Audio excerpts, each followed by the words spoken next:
बिस्मिल्लाहिर्रहमानिर्रहीम। अस्सलामुअलैकुम। ये 1943 के आखिरी महीने यानी दिसंबर की बात है कि मुझे अफ्रीका कांगो से ट्रांसफ़र करके भारत के शहर फतेहपुर सीकरी भेज दिया गया। मैं दरअसल मुस्तनिद बाकायदा बिल्डिंग तामीराती काम की मास्टर डिग्री याफ्ता था। मुझे हुकूमत बरतानिया से कांगो में 3 आला मयार के बड़े पुल बनाने के काम में शिरकत मदद करने के एतराफ़ तारीफ़ के सिलसिला में एक तारीफ़ी सर्टिफिकेट के अलावा 4000 पाउंड का इनाम भी मिला था। ये मेरे लिए बड़े एहसास की बात थी। मुझे भारत के शहर फतेहपुर सीकरी भेजने का मकसद आगरा और फिरोज़ाबाद के दरमियान 2 बड़े राब्ता पुल बनाने, उनकी प्लानिंग करने का टास्क था। बहरहाल मैं 7 दिसंबर 1943 को जब मस्कूरा शहर के सिविल इंजीनियरिंग रोड्स के हेडक्वार्टर में पहुंचा, तो वहां chief engineer officer mister George टीले ने मुझे हुक्मिया तौर पर कहा कि तुम आज ही से अपनी टीम, जिसका कोड टीवी था, के अमला के साथ मिलकर गवर्नमेंट की निशानदेही वाली जगह पर जाकर देखो कि वहाँ किस तरह, कैसे और कितने खर्चा पर 2 बड़े राब्ता पुल बन सकते हैं, और तुमने मुझे अगले 20 रोज़ बाद अपनी हतमी रिपोर्ट देनी है। मिस्टर जॉर्ज टेले ने मेरे मातहत काम करने वाली टीम के सब इंजीनियर मत्था सिंह से मेरा तारुफ करवाते हुए कहा कि ये अब से तुम्हारे साथ अपने 10 अफसरान और 16 दीगर स्टाफ के साथ काम करेगा, यानी हम टोटल 27 अफराद थे। मत्था सिंह इंजीनियर ने बड़ी ताबेदारी से मुझे कहा कि सर, हम जिस इलाके में अपनी टीम के साथ सर्वे करने जा रहे हैं वो एक वीराने पहाड़ी इलाके पर मुश्तमिल है। वहाँ हमें हो सकता है कि मकामी ख़तरनाक जानवरों और डाकुओं, चोरों का सामना भी करना पड़ेगा। लिहाजा हमें अपनी टीम के साथ कम से कम 2 असला बरदार गार्ड्स भी रखने चाहिए। मैंने उसकी इस बात को चीफ ऑफिसर जॉर्ज टीले के सामने रखा तो इसने मुझे उल्टा डांटते हुए कहा कि तुमने एक बहादुर मेहनती सरकारी ब्रिटिश ऑफिसर होने का सबूत फराहम करना है। यह हिंदुस्तानी हासिल सब इंजीनियर मत्था सिंह न सिर्फ तुम्हारी हौसला शिकनी कर रहा है, बल्कि तुम्हें वहाँ जाने से डरा रहा है। मैंने वहाँ खुद 4 रोज़ गुजारे हैं। मैंने तो वहाँ कोई ऐसी बात नहीं महसूस की। इसने मेरा झूठा हौसला बढ़ाया था। वहाँ सब कुछ नॉर्मल है और वहाँ कुछ मकामी लोगों की आबादी भी है। तुम वहाँ मकामी आबादी के लोगों को ना सिर्फ दबाना बल्कि उनकी खूबसूरत लड़कियों से अपनी दिलजोई भी करना। बकौल डेविड माइकल, उस वक्त चीफ सिविल ऑफिसर, ने मुझे बातों में टाल दिया, लेकिन उसने मेरी टीम के काम का बजट खर्चा 20% बढ़ा दिया और चंद सहूलतें अमला बढ़ा दिया, यानी मुझ समेत 29 अफराद अमले के हो गए थे। उसने 2 नौकर मेरी ज़ाती खिदमत के लिए दे दिए, अकबर खान और परशाद कमल। मैं 3 लड़कों में अपने अमले ज़रूरी साजो सामान के साथ फतेहपुर सीकरी के इलाका सोनारी गांव पहुंचा। स्टाफ के छोटे अमला ने अफसरान छोटे अहलकारों के मुश्तरका तौर पर खैमे लगा दिए, जिनकी तादाद 6 थी, जबकि खाने पीने स्टोर के सामान को रखने के लिए 2 आरजी पहाड़ों पर पत्थरों के छोटे कमरे बना दिए। मैंने अपने खेमे में मत्था सिंह, देवर पाल हिंदुस्तानी Christian, Ibrar Hasan team member को रखा। परशाद कमल, अकबर खान पड़ोसी खेमे में रहते थे। मैं इन्हें जब ज़रूरत पड़ती तो अपने पास बुला लेता, लेकिन मैं और मेरे साथ रहने वाले लोग ज़्यादातर अपना काम खुद करते थे।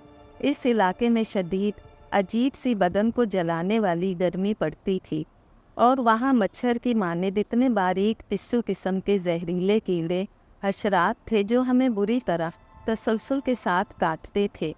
हमारे पास कोई ऐसी दवा या तेल ना था जिसको मिलाकर हम इनके जहरीले कांटे से बच सकें। हमारे पास जो कंबल और चादरें थीं, इसे हम अपने मुंह बदन पर लपेट लेते थे, लेकिन इस तरीके से सांस लेना मुश्किल होता था। वहाँ मैं और मेरी पूरी टीम रात को बामुश्किल 2 घंटे ही सो पाते थे। हाँ, अलबत्ता शाम को वहाँ हल्की हल्की ठंडी हवाएं चलती थीं। पिस्सू कुछ घंटों का वक्फा किया करते थे। सर, इन नाबागुफ्ता हालात में हम लोगों का काम जारी रखना इंतहाई नामुमकिन है। मुझ समेत 4 एहलकारों को पिस्सुओं के काटने से बुखार हो गया है। ये बात मुझे मत्था सिंह ने शिकायती अंदाज में कही, तो मैंने फौरी तौर पर चीफ इंजीनियर ऑफिसर को इमरजेंसी बुनियाद पर ख़त लिखकर एक एहलकार के हाथ हेडक्वार्टर भेज दिया। वहाँ से इसी रोज़ बड़ी मिकदार में लुसर नामी सूखी घास भेजी गई। लुसर घास दरअसल 2 आबा के इलाके में उगती थी।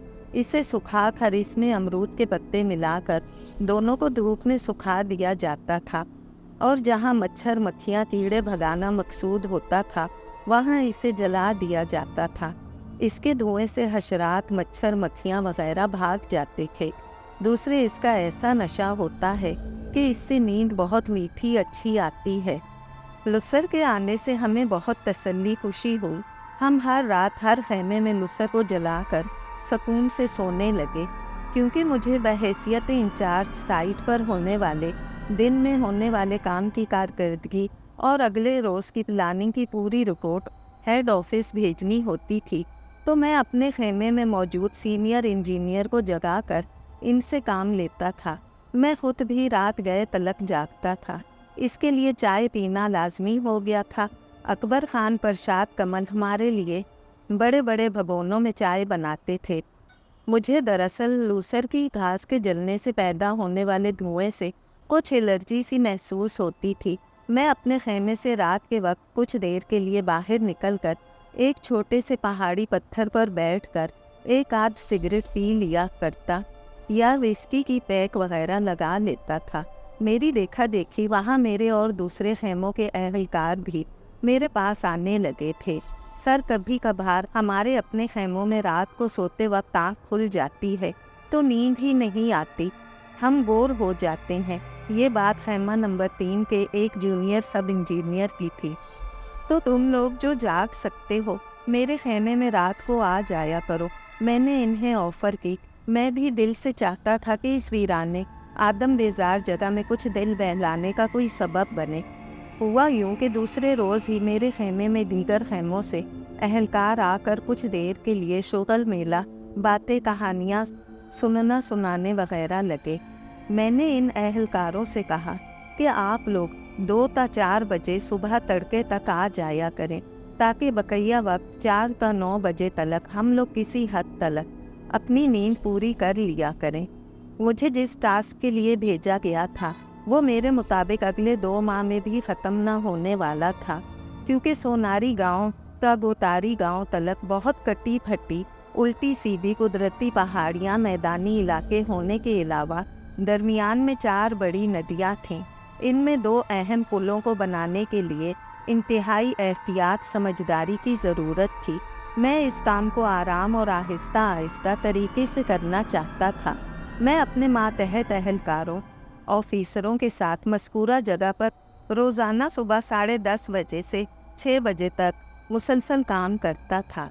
मैंने दौरान ड्यूटी अपने मातहतों को सख्ती से ताकीद की हुई थी कि वो दौरान ड्यूटी आपस में या मुझसे कोई फालतू शुगल मेले की बातें ना करें। इस पर मैं और मेरा अमला अमल करते थे। हाँ, ड्यूटी टाइम के बाद तकरीबन 7 ता रात तलक मुख्तलिफ खेमों में रहने वाले तकरीबन तमाम कारकुन मेरे खेमे में आ जाते थे। वहाँ हम लोग आपस में बैठकर लुसर घास जलाकर इसके इर्द गिर्द बैठ जाते। वहाँ हमारी वक्ती तौर पर पिस्सुओं, जहरीले मच्छरों के काटने से जान छूट जाती थी। मेरे खेमे के बाहर बाज़ दफ़ा महफिल लगती। हम चाय पकौड़ों से लुत्फ़अंदोज़ होते। करिया नाम का एक इंजीनियर बहुत अच्छी देसी ताड़ी शराब बनाते थे। हम इसके जाम भी नोश करते थे। अकबर खान मेरा खिदमतगार इंतहाई शरारती, शुगल मेला लगाने वाला बेबाक इंसान था। वो बाज़ दफ़ा बरहना डांस भी करता, उसे कोई शर्म हया न थी। जबकि परशाद कमल इंतहाई लजीज मुर्गी कढ़ाई बनाता था। इसके साथ हम सब मिलकर प्याज, लहसुन, धनिया काटने और भूनने में मदद किया करते थे। एक दिन मैंने अपने एक हमराज सिख इंजीनियर बलराज सिंह को कहा कि वो कोई फहाशा लड़की का बंदोबस्त करे। इसने मुझे कहा कि सर, मैं फतेहपुर सीकरी शहर में जाकर फलां इलाके से आपके लिए फहाशा लड़की लाता हूँ। लेकिन इस पर आपका बहुत खर्चा हो जाएगा। मैंने जोश जवानी और ताड़ी के नशे में कहा कि कोई बात नहीं, मैं तुम्हें तुम्हारा मुंह मांगा खर्चा दूंगा। वो शहर गया और शाम को मेरे पास वापस आया। इसने मुझे कहा कि सर, एक इंतहाई खूबसूरत कम उम्र लड़की मिली है। वो कोई ताल्लुक तो ना रखेगी, मगर वो रकासा बहुत अच्छी है। अगर आप चाहें तो इसे सिर्फ तमाम अमला और आपकी तफरीह के लिए ले आऊं। इसका रोज़ाना खर्चा बाई इसकी मालकिन 10 रुपये मांगती है और वो यहाँ खेमे में रहेगी। हमें सिर्फ इसे इज्जत तहफ़्फ़ुज़ की ज़मानत देने के अलावा इसे अच्छा खाना पीना देना पड़ेगा। मैंने इसे कहा कि तुम इसे बेशक ले आओ, लेकिन इसके साथ कोई ऐसी लड़की भी लाओ जो मेरे साथ रात गुजार सके। बलराज सिंह ने जवाबन कहा कि इस तरह आपका डबल खर्चा हो जाएगा, यानी 20 रुपये। आप क्या इतना मालियाती बोझ बर्दाश्त कर पाएंगे? मैंने कहा ले आओ, मैं अपनी ख्वाहिश वाली लड़की का खर्चा अपनी जेब से दूंगा, जबकि 5 रुपये रोज़ाना के हिसाब से तमाम एहलकारों अफसरान की तनख्वाह से काटूंगा, क्योंकि वो भी रक्स करने वाली लड़की का डांस देखेंगे। मैंने तमाम अमला से अपनी इस तजवीज़ का जिक्र किया तो वो भी मान गए। ज़ाहिरी बात है, हम सारे शराबी 2-4 को छोड़ कर थे। मैंने अपने तमाम अमला को कहा कि मैं तुम में से किसी को अपनी ख्वाहिश वाली लड़की को नहीं दूंगा, वो सिर्फ मेरे साथ रहेगी। वो मान गए। मैंने अपने खिदमतगार अकबर खान परशाद कमल को हुक्मिया तौर पर कहा कि वो मेरे और लड़की के लिए एक अलहदा छोटा खैमा गाड़ दें। इन दोनों ने मेरे लिए 3 बंदों के रहने के काबिल सबसे हटकर अलहदा खैमा बना दिया। मेरे अंदर अयाशी करने के अलावा जिम्मेदारी से ड्यूटी देने का भरपूर मादा मौजूद था। शाम को बलराज सिंह अपने साथ 2 लड़कियां ले आया। दोनों खूबसूरत थीं। उनमें से एक का नाम मोनाज कौर था और दूसरी का नाम सुल्ता देवी था। मोनाज कौर दरमियानी वाजबी खूबसूरत जिस्म, जबकि संता देवी डांसर इंतहाई खूबसूरत थी। इसके नक्श रंगत इंतहाई सहर अंगेज थे, जबकि मोनाज कौर तकरीबन 30-25 साल की थी, लेकिन इसके जिस्म के खदोखाल बेकार से थे। वही इस वक्त मेरे लिए किसी हसीन परी से कम न थी। मैंने संता देवी का हुस्न देखा तो मैंने दिल में सोचा कि काश मैं और मेरे मातहत तमाम अफसरान एहलकार इसका अछूता जलवा देखकर खुश हो गए। इन दोनों लड़कियों के आने के बाद मैंने इनके डांस पार्टी, अपने साथी मोनाज कौर को रखने और अमले को रात को किस वक्त सोना जागना है, इन सब चीज़ों का मैंने एक खुसूसी टाइम टेबल बना दिया था। मैंने फाशिहा लड़की के साथ रात गुजारने के लिए अपने मिड नाइट वर्क को ख़त्म कर दिया था, यानी मैं जो रात को सरकारी काम करता था। मोनाज कौर मेरे साथ बहुत खुश अखलाक़ी से रही। इसने बहुत अच्छी तरह मेरी किराए की आर्जी बीवी बनने का किरदार अदा किया। वो बहुत रोमांस और मेरी छोटी छोटी चीज़ों का ख्याल रखने वाली थी। मैं इससे इतना खुश था कि मैंने इसे पेशकश की कि अगर तुम आइंदा अपना जिस्म फरोशी वाला तिजारती काम छोड़ दो तो मैं तुमसे मसीही मज़हब के मुताबिक शादी करने को तैयार हूँ। दरअसल मेरी बीवी लोसन फेल के साथ में दिली तौर पर खुश न था। वो बदमिजाज, मुझसे छोटी छोटी बात पर लड़ने अड़ने वाली थी। इसने मुझे जवाबन कहा कि ये मुमकिन नहीं है, क्योंकि मैं तुम्हारी मुस्तकिल बीवी होने के काबिल नहीं रही हूँ। मैं 2 बच्चों की माँ भी हूँ। मेरा खामिंद मर चुका है। मैं ये बेज़मीर काम अपनी गुर्बत की वजह से करती हूँ। हाँ, यहाँ से जाने के बाद तुम मुझसे मिलने फतेहपुर सीकरी के शहर के फला रंडी बाज़ार में मिलने आ सकते हो। मैं तुमसे इस मुलाकात दोस्ती के कोई पैसे ना लूँगी। यहाँ ये बतलाना ज़रूरी है कि संता देवी को रात के रक्स के बाद मेरे हुक्म पर मेरे खेमे के तीसरे बिस्तर पर लिटा दिया जाता था। वो अपने साथ एक पुरअसरार चोबी बक्सा लाई थी। वो इसे खाना पानी देती थी। हमारा ख्याल था कि इसके अंदर कोई चूहा किस्म का जानवर है। वो अपना काम डांस करने के बाद कुछ देर के लिए मोनाज कौर से बातें करती थी। हालांकि दिल से मैं चाहता था कि वो मुझसे भी बातें करे। इसके अंदर हुस्न के अलावा संजीदगी की भी खूबी थी। इस कहानी में एक इंतहाई दिलचस्प बात ये थी कि संता देवी के पास एक छोटा सा चोबी बक्सा था। इस पर ताला लगा हुआ था, जबकि बक्से के ऊपर ज़रा सा सुराख था। वो बक्से के ऊपरी सुराख से इस पर गोश्त के टुकड़े, ज़्यादातर मुर्ग की टांगें दूध डाल दिया करती थी। उस चोबी बक्से में से अक्सर खड़ खड़ की आवाज़ें आती थीं। इसने ये राज किसी को नहीं बतलाया था कि इसके अंदर क्या है। जब कोई इससे पूछता कि इसके अंदर क्या है, तो वो कहती कि इसके अंदर मेरा दोस्त होने वाला जीवन साथी रहता है। इसकी ये मंतक किसी को समझ ना आती थी। मैं, मेरा अमला और बजाते खुद इसके साथ काम करने वाली मेरी किराए वाली आरजी बीवी भी इस राज को ना जानती थी। मोनाज कौर ने मुझे बतलाया कि ये कोठे में भी इस बक्से में बंद किसी पुरस्रार नादीदा मखलूक के साथ रहती है और इसी के साथ अपना वक्त बिताती है। ये अपनी ड्यूटी की बड़ी पक्की थी। मेरे शेड्यूल के मुताबिक इसके रात को वक्फा वक्फा से 2 डांस प्रोग्राम होते थे। ये बहुत दिल फरेब सेहर अंगेज बड़े भड़कीले कपड़े पहनकर डांस करती थी। ये इस तरह रक्स करती थी कि तमाम डांस की तरह वो टम्प के लालच में तमाशबीन के पास ना आती, बल्कि एक महदूद दायरे में रहकर अपनी ड्यूटी देती थी, यानी डांस करती थी। बकौल डेविड माइकल, मेरे अमले के हर ऑफिसर स्टाफ की ये ख्वाहिश होती थी कि वो इसके बदन को छुए या इसके सुर्खी माइल सफ़ेद गालों पर चुटकी काटें, लेकिन वो किसी को इस बात की इजाज़त न देती थी। मोनाज कौर ने मुझे ये भी बतलाया था कि इसे मेरी मालकिन बाई बहुत दूर के शहर रावलपिंडी के किसी इलाके से लाई थी। इस ज़माना में फतेहपुर सेकरी से रावलपिंडी बहुत सैकड़ों मील के फासले पर था और इसका कुछ पता नहीं है कि ये किस ख़ानदान से ताल्लुक़ रखती है। वो फ़िक्र से बक्से में बंद जानवर को खुराक देती और इस बक्से को दूसरों से छुपा कर रखती थी। मैं बदस्तूर सोनारी गांव में अपने टास्क 2 पुलों की तामीर के लिए अपना सरकारी काम बड़ी जिम्मेदारी से कर रहा था। मुझे यहाँ आए हुए तकरीबन 15 रोज़ हो गए थे। वक्त का पता ही ना चला था। मुझे यहाँ मज़ा लुत्फ़ सा आने लगा था। इसकी वजह यह है कि मेरा अमला ऑफिसर्स बहुत मेहनती और मुझसे मुखलिस थे। ये अलग बात है कि हम लोग काम करने के बाद शराब, रक्स वगैरह से लुत्फ़अंदोज़ होते थे। ये हमारा ज़ाती मामला था और इन तफरीही कामों से हम अपनी बोरियत दूर करते थे। एक दिन बलराज सिंह सब इंजीनियर ने मुझे कहा कि सर, मैंने इन लड़कियों की बाई से वादा किया था कि मैं इनको 17वें रोज़ वापस ले आऊँगा, लिहाजा ये आज से तीसरे रोज़ यहाँ से चली जाएंगी। मैंने कहा कि यार, इन दोनों को कम से कम 1 हफ़्ता यहाँ मज़ीद रखो। इन दोनों की वजह से मैं और मेरा अमला दिल लगा कर अपना काम कर रहे हैं। लेकिन इसने कहा कि सर, इसके लिए आपको मेरे साथ शहर इनके कोठे पर जाकर इनकी मालकिन से बात करनी होगी।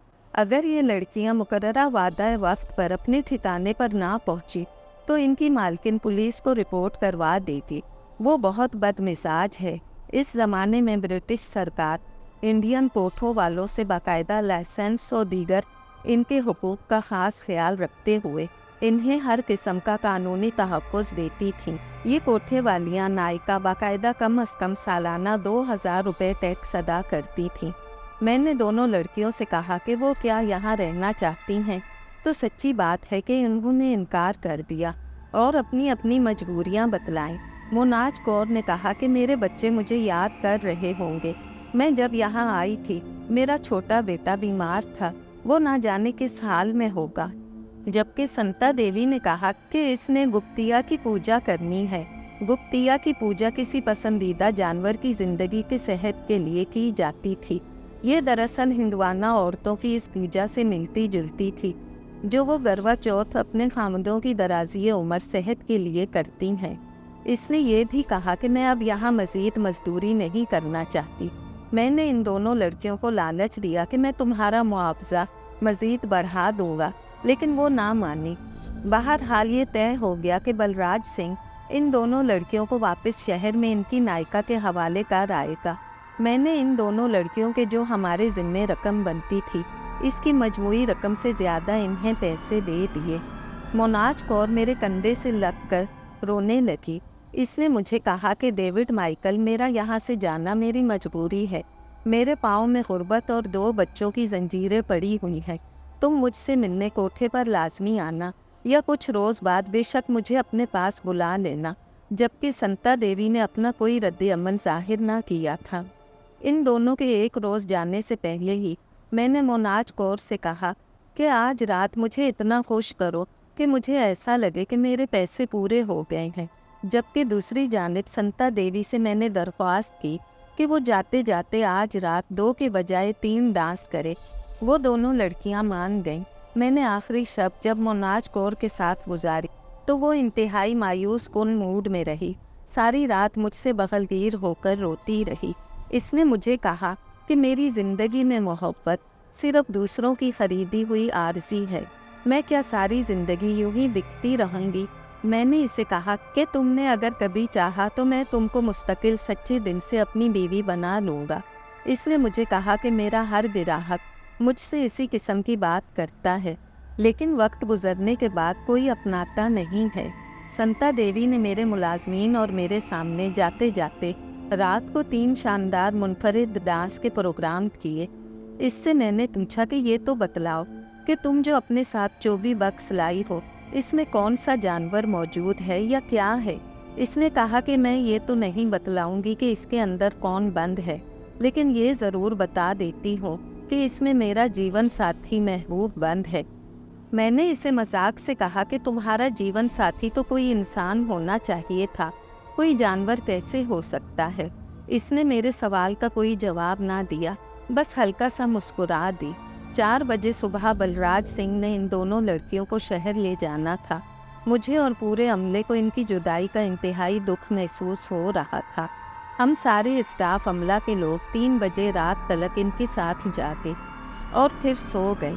इन लड़कियों का ज़रूरी सामान जो ये साथ लाई थी, वो और जो हमने इन्हें तोहफे दिए, वो एक जगह खैमा नंबर 4 में रख दिए गए थे। वहाँ सामान को तरतीब से रखने के लिए संता देवी रुक गई थी। इसे मैंने कहा कि तू काम ख़त्म करने के बाद मेरे पास यानी अपनी जगह अपने खैमे में आ जाना। वो बहरहाल सारा सामान तरतीब से रखने के बाद कैंप नंबर 4 पर वहीं एक कोने में सो गई। वो शायद थक गई थी। मैं और मोनाज कौर गहरी नींद सोए हुए थे कि मेरे पास मेरा खादिम अकबर खान आया और इसने मुझे बेदार करते हुए कहा कि सर, खैमा नंबर 4 में संता देवी और वहाँ मौजूद सुरेंद्र नाथ हेल्पर और मनहाज सिंह सब इंजीनियर के दरमियान सख्त लड़ाई हो रही है। संता देवी बुरी तरह से रो रही है। मैं और मोनाज कौर हड़बड़ा कर गिरते पड़ते सीधे खैमा नंबर 4 की जानिब भागे। वहाँ हमारी निगाहों ने देखा कि संता देवी सुरेंद्र नाथ हेल्पर मनहाल सिंह को शदीद गुस्से में गलीज गालियाँ कोसने देते हुए रो रही थी, जबकि खैमे में मौजूद बकैया मकीन इसे चुप करवाने की कोशिश कर रहे थे। मुझे तो ये समझ नहीं आ रहा था कि इनके दरमियान किस बात पर झगड़ा हो रहा है। इससे पहले कि मैं इससे कुछ पूछता, इससे पहले मोनाज कौर ने तेज़ी से इससे पूछा, संता देवी, तू इन दोनों को इतनी नाजेबा गालियाँ कोसने क्यों दे रही है? क्या माजरा है? वो मज़ीद शिद्दत से रोते रोते इसके गले लगकर टूटे टूटे अल्फाज में ये जुमला बोली कि इन दोनों बदमाशों ने मेरी इज्जत लूट ली है। क्या? मेरे मुंह से ये जुमला झटके से निकला। सच्ची बात है, मुझे इस वक्त अपने कानों पर यकीन ही ना आ रहा था कि वो इतना नाकाबिले यकीन हादसा बतला रही थी। इसकी ये बात सुनकर मोनाज कौर भी सकते में आ गई। नहीं, ये ऐसा नहीं कर सकते। अगर ऐसा हुआ है तो यहाँ एक नया अज़ाबे अजीम आएगा। यकीनन हमारी मालकिन नायिका इस हादसे की खबर हेड क्वार्टर में देगी और फिर डेविड, तुम्हारे लिए बड़े इम्तिहान का कड़ा वक्त आएगा। मैंने दोनों सुरेंद्र नाथ और मनहाल सिंह को झंझोड़ते हुए कहा कि क्या सुनता देवी तुम पर सही इल्ज़ाम लगा रही है या गलत? मुझे बतलाओ। मनहाल सिंह, जो शदीद नशे की हालत में था, इसने नशेई लहजे में मुझे कहा कि सर जी हाँ, ये सही कह रही है। ये तो टके टके की बिकने वाली डांसर फहाशा है। हम दोनों ने इसे 20 रुपए दिए हैं। इसने नशा की हिचकी लेते हुए मुस्कुराती हालत में जुमला कहा तो मैंने एक ज़ोरदार थप्पड़ इसके मुंह पर मारते हुए कहा कि कम बख्तो, ये तुमने मेरे लिए कैसा पहाड़ जैसा अजाब खड़ा कर दिया है। इसको तो मैंने तुम्हारी और अपनी तफरीह, बोरियत दूर करने के लिए सिर्फ डांस की गर्ज से बुलवाया था। ये तो हमारी मेहमान थी। अरे साहब जी, इस 2 टके की रकासा के लिए आप इतना क्यों नाराज़ और भड़क रहे हैं? ये तो धेले धेले के पीछे मटक मटक कर अपने कूले थरथराती है। सुरेंद्र नाथ थोड़ी देर खामोशी के बाद बोला तो मोनाज कौर ने झट से इसके मुंह पर थप्पड़ जड़ दिया। तेरी ये मजाल टक्के मार जिस्म फरोश गंदी गाली देकर इसने इसे धक्के देते हुए मारने की कोशिश की तो इसका बाजू बिजली की रफ्तार की तरह करीब खड़े एक अहलकार शेरे ने पकड़ लिया। सर जी, आप यहाँ से जाएं। ऐसा ना हो कि हमारा हाथ आप पर उठ जाए। हम ये नहीं देखेंगे कि आप हमारे ऑफिसर हैं। आप जाएं, अपनी किराए की माशूका से मज़े लें। मनहाल सिंह ने नशे की हालत में मुझे तंबीहा की। मैं मसलहतन इसलिए वहाँ पर इनसे ना उलझा, क्योंकि अगर मैं इनसे लड़ पड़ता या उन्हें मज़ीद बेइज्जत करता तो बात बहुत आगे बढ़ जाती। मैंने अपने अंदर के गुस्से की शिद्दत को अपने अंदर उंडेला और इन दोनों को कहा कि तुम दोनों फ़िलहाल यहाँ से दफ़ा हो जाओ। क्यों जाए? तू कौन होता है हमें हमारे खैमे से निकालने वाला? हम दोनों सरकारी मुलाजिम हैं, तेरे नहीं। सुरिंदर सिंह ने बड़ी गुस्ताखी और बदतमीज़ी से मुझे झंझोड़ते हुए कहा। वहाँ खड़े दीगर एहलकार इन दोनों नशेइयों के मुंह नहीं लगना चाहते थे। वो नशे की हालत में थे। वो नशे की हालत में कुछ भी बड़ा नुकसान मार पीट कर सकते थे। इसी वजह से वो खामोश चुपचाप खड़े रहे। करिया नामी इंजीनियर, अकबर खान, परशाद कमल, मत्था सिंह वगैरह वहाँ इन दोनों को मारना पीटना चाहते थे, लेकिन मैंने इन्हें मसलहतन मना कर दिया। मेरी ख्वाहिश ये थी कि ये दोनों खेमे से बाहर चले जाएं और मैं संता देवी से माफ़ी मांगूं, ताकि इसका गुस्सा कुछ कम हो और वो मेरे पास से शांति से अपने ठिकाने पर चली जाए। एक तो बड़ा मसला ये था कि वो पैसों की ज़्यादा लालची ना थी, वरना मैं इसे कुछ फालतू बड़ी रकम देकर मना लेता। मुझे अभी महराजपुरा अपनी नायिका के पास जाना है। चल मोनाज कौर, इससे कह के मुझे यहाँ एक सेकंड भी नहीं रहना। मुझे इस लम्हे ऐसा महसूस हुआ कि जैसे कि मेरा दिमाग बिल्कुल बंद हो गया हो और मेरे अंदर से कुछ समझने बूझने की सलाहियत ख़त्म हो गई हो। मैं दरअसल दोहरी मुसीबत का शिकार हो गया था। एक तो इन दोनों बदमाशों सुरिंदर नाथ और निहाल सिंह से लड़ाई मार कुटाई नहीं कर सकता था, ये दोनों बहुत खिलंडरे थे। दूसरे संता देवी का अगला क्या अमल होता, मुझे इसकी जानिब से भी हज़ार वसवसे अंदेशे डस रहे थे। इसी दौरान ये हुआ कि सुरिंदर नाथ को हमारे एक ऑफिसर ने जोश गुस्सा में आकर अचानक ज़ोदो-कूब करना शुरू कर दिया। निहाल सिंह, जो पहले ही बहुत पिए हुए था, उसने करीब पड़ी हुई एक आहनी सिलाफ उठाकर उसे गलीज़ गंदी गालियाँ निकालते हुए पहले संता देवी के मुंह पर मुक्का मारा, जिससे इसके नाक से खून निकलकर होठों तलक आ गया। फिर निहाल सिंह ने इसके इस लकड़ी के बक्से को उठाकर ज़मीन पर ज़ोर से पटका। ये ना करो, मेरे महबूब को कुछ हो जाएगा, संता देवी इस पर रोते हुए चिल्लाई। वो बिजली की मानद इस बक्से की जानिब लपकी, लेकिन हम सब ने वहाँ ये वहशतनाक मंजर देखा कि इस संदूक से कोई चूहा वगैरह नहीं, जिसकी हमें तवक्का थी कि वो इस बक्से में होगा। लेकिन वहाँ तो एक लंबा सा हल्का सा पीला और कुछ नीला सुर्खी माइल रंग पर मुश्तमिल लंबा सा सांप निकल कर नाली की तरफ भागा और फिर वहाँ से गायब हो गया। ये मंजर देखकर सारे लोग दहल गए। यूँ समझो कि सबकी सिट्टी गुम हो गई। मोनाज कौर बेहोश होकर मेरी बाहों में आन गिरी और सबसे बड़ी दिलचस्प बात ये हुई कि निहाल सिंह, जो इससे पहले नशा की हालत में इतना बड़ा बदमाश बना हुआ था, इसकी हवा भी निकल गई, जबकि सुरेंद्र नाथ भी हक्का बक्का होकर नाली से भागते सांप को देखता रहा। तो ये था तेरा महबूब जीवन साथी। अरे पागल, इस खतरनाक सांप को तूने बक्से में बंद किया हुआ था।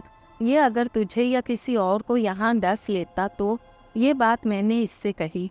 संता देवी ने निहाल सिंह सुरेंद्र नाथ को घूर कर मुखातिब करते हुए कहा कि देखना, मेरा अब ये जुनूनी गुस्से वाला जीवन साथी तुम्हारे साथ कैसा इबरतनाक सलूक करता है।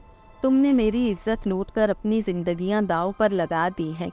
देख, मैं अभी तेरे महबूब को तलाश करके लाठियों की नज़र करके मारता हूँ। जा सुरेंद्र, तू मेरे जीवन साथी को तलाश करके ज़रा मार कर तो दिखा। वो तेरे तो क्या, तेरे बाप के भी काबू में ना आएगा। संता देवी बड़े वसूख के साथ इसे ये बात कह रही थी। प्लीज़ संता देवी, इसे एक बुरा हादसा समझना कि हम ज़्यादा अच्छे लोगों के दरमियान ये दो शैतान थे। तुम्हारे साथ ये सब कुछ घटना हुई है, मुझे इसका दिली अफसोस है। मेरा इसमें दूर दूर तलक कोई दोष ना था। संता देवी रोते चिल्लाते हुए बोली, तुम मेरे साथ होने वाले इस जुल्म पर मेरी इज्जत के लुटने के जिम्मेदार क्यों नहीं हो? तुम ही यहाँ होने वाले हर काम के इंचार्ज के अलावा मैं और मोनाज कौर तुम्हारे ही कहने पर यहाँ तुम्हारे लोगों की अय्याशी का सामान बनकर आई थीं। हमारी इज्जतों की हिफाजत करना तुम्हारा फ़र्ज़ और ज़िम्मेदारी थी। वो मुसलसल रोए जा रही थी। मैंने जब देखा कि वो मेरी सफाइयों बातों से नहीं संभल रही, तो मैंने मजबूरन मोनाज कौर को कहा कि तू इसकी नफ्सियात समझती है, तू इसे मेरी खातिर संभाल। बहरहाल मोनाज कौर ने इसको अपने लहजे में समझाया कि इस हादसे में डेविड माइकल का कोई दोष नहीं है, क्योंकि इसके पास कोई सिक्योरिटी मौजूद ना थी, और दूसरे एक हद तलक कसूर बजाते खुद संता देवी का भी था, क्योंकि वो वारदात की रात क्यों खेमा नंबर 4 में सोई थी। हालांकि इसे कहा गया था कि वो हमारे खेमे में आकर सोए। इस दौरान निहाल सिंह और सुरेंद्र नाथ न जाने कहाँ चले गए थे।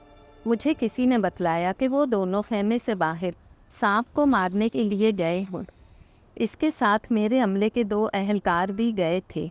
इनमें से एक का नाम सिद्धू और दूसरे का नाम अशरफ अली था। संता देवी ने फिर बड़े इत्मीनान से कहा कि इन चारों की मजाल नहीं कि वो मेरे महबूब का ज़रा सा भी बाल बीका कर सकें। मेरा जीवन साथी बहुत होशियार और समझदार है। मैंने मोनाज कौर को कहा कि मैं तुम्हें एक खुसूसी गाड़ी के ज़रिए मेराजपुरा फतेहपुर छुड़वा देता हूँ, लेकिन तुम दोनों को अपने अपने धर्मों की कसम कि तुम मेरी कोई शिकायत अपनी नायिका से ना करना, वरना मेरी ना सिर्फ नौकरी इकारत जाएगी, बल्कि आइंदा कोई नायिका वगैरह किसी लड़की को किसी गोरे के पास अयाशी के लिए नहीं भेजेगी। मैंने ऊट पटांग किस्म की इससे मन्नतें समाजतें करना शुरू कर दी। संता देवी ने खुद ही इस बात का इकरार किया कि जो कुछ भी मेरे साथ बुरा हुआ है, लेकिन तुमने हम दोनों लड़कियों को इज्जत से रखा है। इन दोनों खबीसों ने इंतहाई घटिया किरदार अदा किया है। मैं तुम्हें यकीन से कहती हूँ कि ये बहुत जल्द मेरे आशिक जीवन साथी सांप के हाथों बड़ा इबरतनाक सबक हासिल करेंगे। लेकिन इसके साथ साथ वो रोए भी जा रही थी। मैंने दोनों लड़कियों मोनाज कौर और संता देवी से जाते जाते माफ़ी मांगी। मोनाज कौर तो मुतमईन सी थी, लेकिन इसने जाते जाते मुझसे कहा कि तुम मुझसे मिलने ज़रूर आना। लेकिन संता देवी खामोश अफसुर्दा सी थी। वो बार बार इस नाली की तरफ देखे जा रही थी जहाँ से बकौल इसका जीवन साथी सांप भागा था। मैंने मोनाज कौर से हाथ जोड़कर कहा कि ये इस नागहानी हादसा को यहीं भूल जाए और इसकी शिकायत हरगिज़ अपनी नायिका को ना लगाए। इसने मुझे कहा कि इसकी इज्जत लूटी है, मैं इसका गम दुख कैसे भुला सकती हूँ। ये तो यहाँ सिर्फ अपना रक्स मजदूरी करने आई थी। लेकिन मैं बहरहाल इसे तसल्ली दिलासा समझाने की भरपूर कोशिश करूँगी। इन दोनों के जाने के बाद मैं इंतहाई अजियत की सूली पर चढ़ा रहा। मुझे अफसोस होता था कि मेरे होते हुए इन 2 जालिमों ने इस बेचारी की इज्जत लूट ली, और वो भी आखिरी दिन इसे ये दाग लगा दिया। मैंने अपने अहलकारों को हुक्मिया तौर पर कहा कि इन चारों को बाहर जाकर ढूंढो, वो कहाँ सांप को मारने गए हैं, गए भी हैं या नहीं। सर, इन दोनों को आने दें, देखना हम इनकी कितनी दुर्गत बनाते हैं। इन कुत्तों ने ये कोई मामूली या आम वारदात नहीं की है, इन्होंने बड़ा नाकाबिले माफ़ी पाप किया है। ये बात इंतहाई बरहमी गुस्सा के आलम में अकबर खान, परशाद कमल और वहाँ चंद अहलकारों ने मुश्तरका तौर पर मुझसे कही थी।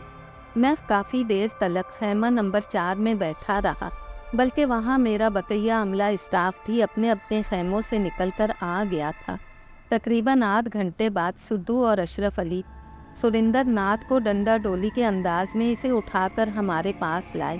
खेमे में मौजूद हम सारे लोग चौंक कर खड़े हो गए। मैंने घबराई हुई कैफियत में पूछा, ये सुरेंद्र नाथ को क्यों यूँ इस हालत में ला रहे हो? सर जी, मुझे और सुरेंद्र नाथ को सांप ने काट लिया है। क्या कहा? ये तुमने मेरे लिए एक नया अजाब पैदा कर दिया है। मैंने अपना सर पकड़ लिया। सर, मैं बड़ी तकलीफ में हूँ, मुझे बचा लो, अस्पताल ले जाओ, सुरेंद्र नाथ ने चिल्लाते हुए कहा। मत्था सिंह चिल्लाया, तेरा बेड़ा गर्क हो, तेरे साथ नाग ने इंतकाम लिया है। ये संता देवी सही कहती थी कि मेरा जीवन साथी इन दोनों से ज़रूर इंतकाम लेगा, और इसने वाकई ऐसा कर दिया। इसने और करिया नामी इंजीनियर परशाद कमल ने इसे इंतहाई बेदर्दी से मारना शुरू कर दिया। इसके साथ साथ उन्होंने सिद्धू और अशरफ अली को भी दिल खोलकर फेंटी मारी। तुम इन दोनों के साथ क्यों सांप को मारने गए थे? जी ये दोनों हमारे दोस्त हैं, हम दोस्ती के पीछे मुरव्वत में गए थे। मनहाल सिंह कहाँ है और तुम दोनों को सांप ने कैसे काटा? अकबर खान ने सिद्धू के पेट में बड़ी जोरदार ज़रब मारते हुए पूछा, लेकिन इसका जवाब सुरेंद्र नाथ ने तकलीफ के आलम में दिया कि मैंने और अशरफ ने सांप को एक पत्थर के पीछे छुपे देख लिया था। अशरफ ने मनहाल सिंह को कहा कि मैं पीछे से आता हूँ और तुम दोनों ऊंचे दरख्त वाली जानिब से आकर इस पर डंडे से हमला करना। बस सर, मुख्तसर ये कि हमने सांप को डंडे से मारा तो वो आगे नहीं भाग रहा था, वो अपनी जगह बेसुध पड़ा रहा। हमने दिल भरकर इसे पत्थर मारे, सोटे मारे, हमें ऐसे लगा कि वो मर गया है, लेकिन हैरत अंगेज तौर पर इसने नींद मुर्दा हालत में एक बिजली की सी मानित जस्त लगाकर पहले सुरेंद्र नाथ पर हमला किया और फिर अशरफ को भी इसने हल्का सा डसा। वो भगवान की कृपा से इसने मोटी पैंट पहनी हुई थी। सांप की ज़रा सी जीभ, डंग वाली ज़बान इसकी टांगों को मस की है।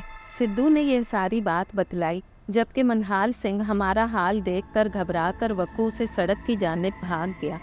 मुझे लगता है अब तुम्हारे बुरे दिन शुरू हो गए हैं। मैंने भी अपना गुस्सा इन जुमलात को कहकर इन पर निकाला। और सर जी, गुस्सा मार पीट बाद में करना, पहले भगवान के लिए मुझे अस्पताल ले जाओ। लगता है मेरे बाजुओं में सांप ने डस कर कोई आग सी भर दी है। मुझसे मज़ीद तकलीफ़ बर्दाश्त नहीं हो रही है। मुझे जहर का टीका लगा दो ताकि मैं मर जाऊं। मैंने देखा वाकई सुरेंद्र नाथ की आंखों की पुतलियों का रंग तब्दील हो रहा था। मुझे तशवीश हुई। मैंने अकबर खान और प्रसाद कमल और शामी नामी एक अहलकार को कहा कि हमें इसे फौरी तौर पर फतेहपुर सीकरी के सरकारी हॉस्पिटल ले जाना चाहिए, ये यहाँ सांप के जहर से मर ही ना जाए। अलबत्ता अशरफ तकलीफ़ में ज़रूर था, लेकिन वो होश वाली बातें कर रहा था। तू भी चल। नहीं सर, मुझे इसने हल्का सा काटा है। वो अस्पताल जाने से डर रहा था। मुझे इन दोनों पर तरस और गुस्सा मुश्तरका तौर पर आ रहा था।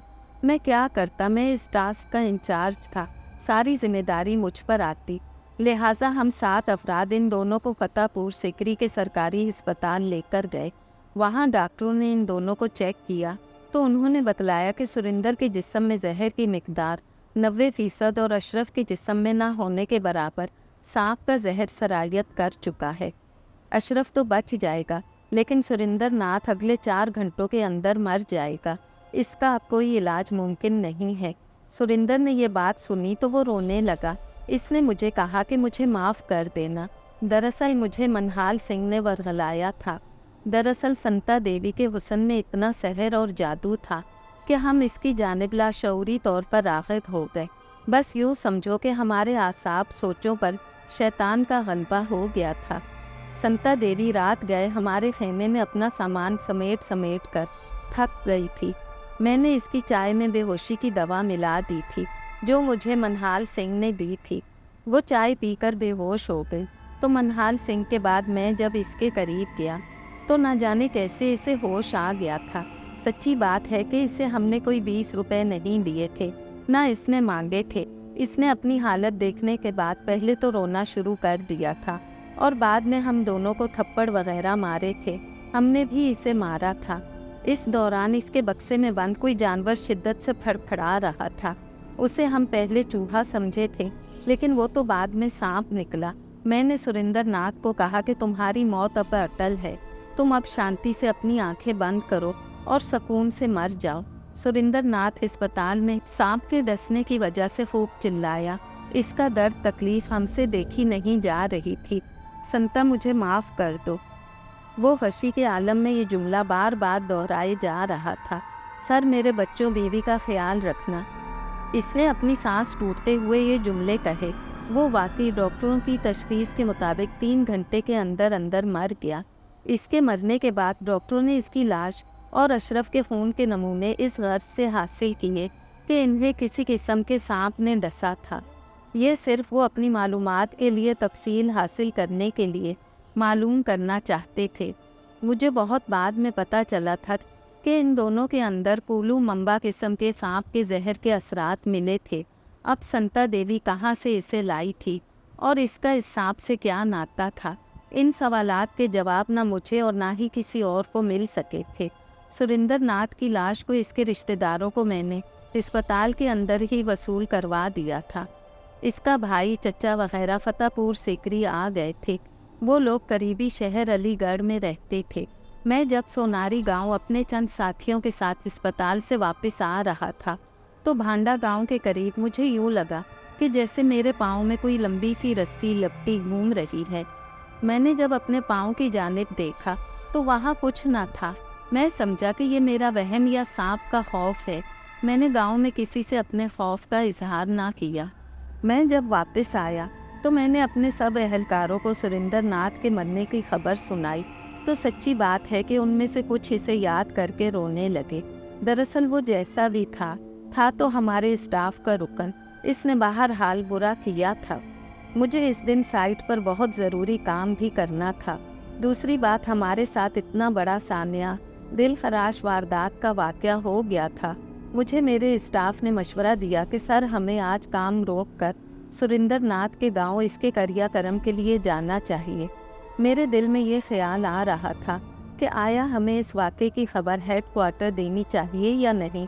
मैं इन अंदेशों में फिर फंस गया था कि अगर मैंने हेडक्वार्टर खबर दी तो इस वाक़े की लाजमन इंक्वायरी होगी और मुझे बहुत बुरे नताइज का सामना करना पड़ेगा। सारा नज़ला मुझ पर गिरेगा। और साथ ही साथ ये भी सोचा कि अगर मैंने हेडक्वार्टर को ना बतलाया तो फिर भी मुझ पर सख्ती आएगी। मैंने अपने स्टाफ के बाएतमाद अफसरान अहलकारों से इस मामले पर मशवरा लिया। उन्होंने कहा कि बेहतर यही है कि आप हेडक्वार्टर को वायरलेस करके सुरेंद्र की मौत पुरअसरार सांप के यूँ काटने की खबर वहाँ दे दें, लेकिन संता देवी और मोनाज कौर की आमद का गोल मोल जिक्र करें, क्योंकि इनको सोनारी गांव में यूँ सरकारी ड्यूटी देते वक्त बुलाना गैर कानूनी, गैर इखलाकी होने के अलावा मिसकंडक्ट के ज़ुमरे में आता था।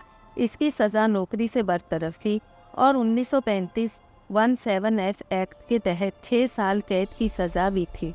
और मुझे ये पूरा यकीन था कि ऐसा मेरे साथ बुरा होना था। अलगर्ज में बुरी तरह अपनी गलतियों के सबब फंस गया था। मेरे दिल में बार बार ये पछतावा आ रहा था कि काश मैं इन दोनों लड़कियों को ना बुलाता और यूँ मेरे साथ ये पुरअसरार वाक़या पेश ना आता।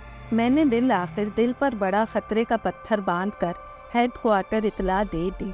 वहाँ से फौरी तौर पर मुझे फतेहपुर सीकरी मेन ऑफिस में मिस्टर जॉर्ज टीले, चीफ इंजीनियर ऑफिसर के सामने पेश होने का हुक्म मिला। मैं मिस्टर जॉर्ज टीले के सामने पेश हुआ तो इसने पहले तो इंतहाई बरहमी के आलम में मुझे जलील करके खिंचाई करते हुए कहा कि तुमने एक ब्रिटिश ऑफिसर होते हुए इतनी घटिया हरकत क्यों की? तुम दौरान ड्यूटी अपने और स्टाफ की तफरीह के लिए ऐसी औरतों को बुलाते रहे, रक्स देखते रहे। तुम देसी हिंदुस्तानी अहलकारों के साथ मिलकर इन जैसे तीसरे दर्जे के शहरी बनकर गंदगी में डूबे रहे। तुम्हारी इस हरकत से ब्रिटिश गवर्नमेंट की बहुत सुक्की हुई है। मिस्टर जॉर्ज टीले ने मुझसे पूछा कि हमारे महकमे के एक काबिल अहलकार की नागहानी मौत हुई है और दूसरा भी सांप के डसने की वजह से घायल हुआ है। इसका तुम्हारे पास क्या जवाब है? इसने संता देवी के साथ रेप का भी जिक्र किया। सच्ची बात है, मेरे पास अब इसके सामने सच बोलने के अलावा कोई चारा ना था। मैंने इसके सामने अपनी हरकत का एतराफ़ कर लिया, लेकिन ये कहा कि सुरेंद्र नाथ की मौत सांप की महबूबा की रेप करने की वजह से हुई है। क्या बकवास करते हो? ये तुम कैसी पागलों वाली जादुई पुरअसरारियत वाली बेकार बातें कर रहे हो? सांप और लड़की का आशिक, क्या ये मुमकिन है? एक इंसानी लड़की कैसे हैवान जानवर से शादी करे? मिस्टर ऑफिसर, तुम मुझे तोहिमाती जाहिलाना बातों से मत बेवकूफ़ बनाओ। मिस्टर जॉर्ज टीले ने मुझे फौरी तौर पर नौकरी से मुअत्तल कर दिया और मुझे हुक्म दिया कि तुमने अपने ख़िलाफ़ इंक्वायरी ख़त्म होने तलक ये शहर नहीं छोड़ना और जब भी तुम्हें बुलाया जाए तुम पर लाजिम है कि तुमने इंक्वायरी कमेटी के सामने पेश होना है। नौकरी से मुअत्तली मेरे लिए किसी सानिहा या अजीम मेरी ज़िंदगी की सबसे बड़ी चोट से कम ना था। मुझे ऐसा लगा कि जैसे मैं किसी सूली पर लटक गया हूँ। मिस्टर डेविड माइकल ने कहा कि मेरे खिलाफ बाकायदा इंक्वायरी रोज़ाना की बुनियाद पर हो रही थी। अकबर खान, परशाद कमल, बलराज सिंह वगैरह ने मेरे हक़ में गवाहियाँ दी, लेकिन उन्होंने एतराफ़ किया कि वाकई मैंने संता देवी मोनाज कौर को साइड ड्यूटी पर बुलाया था। सुरेंद्र नाथ और मनहाल सिंह ने संता देवी के साथ रेप का एतराफ़ भी किया था। मिस्टर चार्ज टीले ने बार बार रोज़ाना मुझे इंक्वायरी कमेटी के सामने बुला बुला कर मुझे ज़हनी तौर पर मफलूज पागल सा कर दिया था। हालांकि मैंने इंक्वायरी कमेटी के सामने ये एतराफ़ कर लिया था कि मुझसे ये गलती ज़रूर हुई है कि मैंने संता देवी और मोनाज कौर को अपनी और स्टाफ की तफरीह के लिए बुलाया था, लेकिन इसका मकसद हमारी ज़हनी जिस्मानी राहत थी। पैसा भी हमारा ज़ाती था, इससे हुकूमत को कोई मालियाती नुकसान ना हुआ था। मिस्टर जॉर्ज टीले और एक इंक्वायरी का मेंबर मिस्टर केपले मुझसे बाज़ दफ़ा इतने बेमकसद सवालात करते कि मुझे तैश आ जाता। मेरी इनसे लड़ाई हो जाती थी। मेंबर मिस्टर केपले ने मुझे कहा कि तुम ये झूठ बात कर रहे हो कि संता देवी का किसी सांप से इश्क था, तुम बकवास करते हो। मैंने इसे कहा कि ये बात सच है और मैंने अपने मौक़िफ़ के हक़ में कुछ गवाहियाँ भी दी थीं। वो एक ज़्यादा ही कमीना सा इंसान था। मनहाल सिंह जो दौरान ड्यूटी भाग गया था, इसे तलाश करने के लिए हमारे महकमे ने पुलिस से मदद लेने को लिखा था। इसका कुछ अरसा पता ना चला, लेकिन एक दिन ये खबर आई कि मनहाल सिंह को गुज्जर खान के गांव के करीब एक लंबे से सांप ने इसके जिस्म पर लिपट कर मार दिया है। वो वहाँ छुपा हुआ था। इस वाक़े से मैं भी सच्ची बात है कि बहुत डरा कि ऐसा ना हो कि सांप अपने इंतकाम का अगला निशाना मुझे न बना ले। मैं हर वक्त एक नई कोफ्त परेशानी का शिकार रहने लगा था। इंक्वायरी कमेटी ने संता देवी मोनाज कौर को इंक्वायरी कमेटी के सामने पेश होने का लिखा था, लेकिन वहाँ से कोई जवाब ना आया। इसकी भी मुझे तशवीश हुई थी। बहरहाल मुझे इंक्वायरी कमेटी ने अपने हतमी फ़ैसले में नौकरी से बरतरफ कर दिया और मेरी पेंशन मराआत बंद करने के अलावा ख्वाम ख्वाह 2000 पाउंड का भारी जुर्माना कर दिया। इस फैसले से मिस्टर केपले का हसद बुग़्ज़ साफ नज़र आ रहा था। मैं अब नौकरी से फ़ारिग़ हो गया था। मेरी ज़रा सी बेवकूफ़ी मेरे मुस्तक़बिल को तबाह व बर्बाद कर गई। मैंने इंक्वायरी कमेटी के फ़ैसले के ख़िलाफ़ अपील न करने का फ़ैसला कर लिया था। दरअसल मेरा दिल टूट सा गया था। बहरहाल मैंने फ़तेहपुर सेकरी के बाज़ार हुसन जाने का फ़ैसला किया। फिर मुझे मोनार कौर की याद भी आ रही थी। मैं एक दिन इससे मिलने इसके कोठे पर गया। वो फरते जज्बात और मोहब्बत में मुझसे गले लगकर रोने लगी। कैसे हो? मैंने उसे अपनी नौकरी की बर्ख़वास्तगी और खस्ता हालात का जिक्र किया तो इसने मुझे तसल्ली दी कि तुम्हारा ये इम्तिहान है, सब ठीक हो जाएगा। इसने मुझे अपने बच्चों से मिलवाया। इनका हुलिया गरीबाना मायूस कुन था। तुमने देख लिया डेविड, मैं अपने जिस्म का धंधा अपनी मजबूरी की वजह से करती थी। हाँ, तुम वाकई एक आम लुटेरी फहाशा लड़की से हटकर साफ वो सुलझी हुई लड़की हो। मैंने इसे कहा कि संता देवी कहाँ है। इसने मुझे ये दिल खराश दुखी खबर सुनाई कि वो जब तुम्हारे पास से अपनी इज्जत लुटवा कर आई थी, वो इस दिन से शदीद जहनी दबाव बुखार की शिद्दत का शिकार हो गई थी। इसने बोलना, हिलना जुलना, मिलना छोड़ दिया था। वो हर वक्त मुसलसल एक जुमले की रट लगाती रहती थी, फुन्नू तुम कहाँ हो, मैं तुम्हारे बगैर नहीं रह सकती। मेरे जीवन साथी, तुम मेरी इज्जत के हथियारों से इबरतनाक इंतकाम ज़रूर लेना। और वो बिल आखिर एक दिन मर गई। मैंने मोनाज कौर से कहा कि मैं वापस इंग्लैंड जा रहा हूँ, मेरा यहाँ कुछ भी नहीं बचा। तुम अगर चाहो तो मुझे इस हालत में बहैसियत खामंद कबूल करोगी। मुझे तुमसे मोहब्बत हो गई है।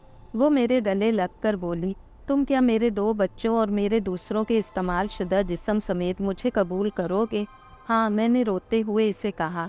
तो वो बोली, ठीक है, मैं तुमसे शादी करने को तैयार हूँ। मुझे इस वक्त ऐसा लगा कि जैसे मेरी मायूस कुन अंधेरी काली ज़िंदगी में कुछ रोशनी सी आ गई है। मैं इसके कोठे में 2 रोज़ रहा। इसने मुझसे वादा किया कि मैं तुमसे शादी के बाद अपना ये काम छोड़ दूँगी। मेरी इसकी नायिका से भी बात हुई। वो सच्ची बात है, अच्छी औरत थी। इसने मेरे साथ जाने की इजाज़त दे दी थी। इसके दोनों बच्चों को मैंने अपने साथ इंग्लैंड ले जाने के बाद अच्छे तालीमी इदारों में दाखिल करवाने का बंदोबस्त भी कर लिया था। मेरे और मोनाज कौर के दरमियान तय हुआ था कि हम दोनों अपने अपने मज़ाहिब पर कायम रहेंगे। लेकिन मेरी इस कहानी में बड़ा दिल दुखाने वाला मोड़ आया। मैं सोच कुछ रहा था, मेरे साथ कुछ और बुरा हो गया। एक दिन मोनाज कौर मेरे साथ सोई हुई थी। अचानक रात 3 बजे हमारी चारपाई के नीचे से एक लंबा, तकरीबन 10 फुट लंबा सांप बरामद हुआ। वो पहले मेरे ऊपर आया। मैंने इसे देखा तो मेरी डिग्गी बंद गई।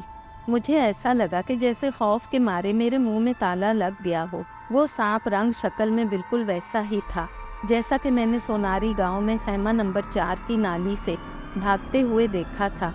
वो सांप मुझे छोड़कर बिजली की मानद सोती हुई मोनाज कौर के गले से बुरी तरह कुंडली मारकर चिमट गया। मैंने इसे दबोचा कि वो अपनी गिरफ्त छोड़ दे, लेकिन इसने मोनाज कौर को संभलने का मौका ही ना दिया। वो बेचारी सेकंडों में मर गई। इसके बाद सांप ने मुझे बगौर देखा। मैंने बाइबल की सूरतें पढ़ी, मुसलमानों का जुमला अल्लाह अकबर कहा। वो सांप मुझे बगैर नुकसान दिए फ़ौरन एक जस्त लगाकर वहाँ से भाग गया। मुझे ज़िंदगी भर ये बात समझ न आई कि संता देवी के रेप में मोनाज कौर का क्या कसूर था। वो बेचारी बेवजह इसके आशिक सांप के इंतकाम का निशाना बनी। मेरी आखिरी ख्वाहिश मोनाज कौर से शादी की तो न पूरी हो सकी। अलबत्ता मैं इसके दोनों बच्चे इंग्लैंड ले आया। वहाँ मैंने इन्हें आला स्कूल में दाखिल करवा दिया। अगर आपको हमारी ये वीडियो पसंद आई हो, अगर आपको हमारी ये कोशिश पसंद आई हो तो प्लीज़ लाइक करें, सब्सक्राइब करें और अपने प्यारों से और अपने मिलने जुलने वालों से शेयर करें और बेल आइकन के बटन को प्रेस करना हरगिज़ मत भूलिएगा ताकि हमारी आने वाली वीडियो की नोटिफिकेशन आपको मिल सके। और प्लीज़ कमेंट सेक्शन में अपनी राय का इजहार ज़रूर किया करें। शुक्रिया। अल्लाह हाफ़िज़।